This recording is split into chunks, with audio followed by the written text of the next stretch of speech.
ఇవాళ అంటే ఏప్రిల్ 9, 2025 రోజున కూడా బంగారం రేట్లు తగ్గుముఖం పట్టాయి. దేశీయంగా చూస్తే హైదరాబాద్ మార్కెట్లో ఇవాళ 22 క్యారెట్ల పసిడి ధర ₹600 దిగొచ్చింది. దీంతో ఇప్పుడు తులం 82,250 రూపాయలుగా ఉంది. దీనికి ముందుటి రోజు అంటే 8వ తేదీన బంగారం ధర ₹250 పడిపోయింది. అంతకు ముందు కూడా వరుసగా 900, 1600గా పడిపోయింది. ఇలా వరుసగా పడిపోతూనే ఉందని చెప్పొచ్చు. మరోవైపు 24 క్యారెట్ల బంగారం ధర విషయానికి వస్తే ఇది ఒక్క రోజులో ₹650 తగ్గుముఖం పట్టగా ప్రస్తుతం 10 గ్రాముల ధర ₹89,730గా ఉంది. దేశ రాజధాని ఢిల్లీలో కూడా బంగారం రేటు పడిపోయింది.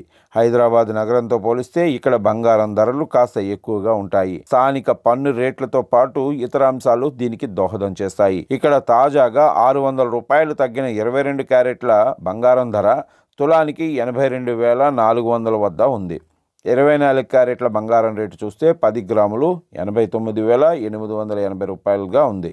అలాగే వెండి ధరను చూస్తే హైదరాబాద్ నగరంలో కిలో వెండి ధర 1,03,000 పలుకుతుంది. ఇక అంతర్జాతీయ మార్కెట్లో రేట్లు ఇవాళ ఫ్లాట్గా ఉన్నాయి. స్పాట్ గోల్డ్ ధర ఔన్స్కు $3,000 స్థాయిలో ఉంది.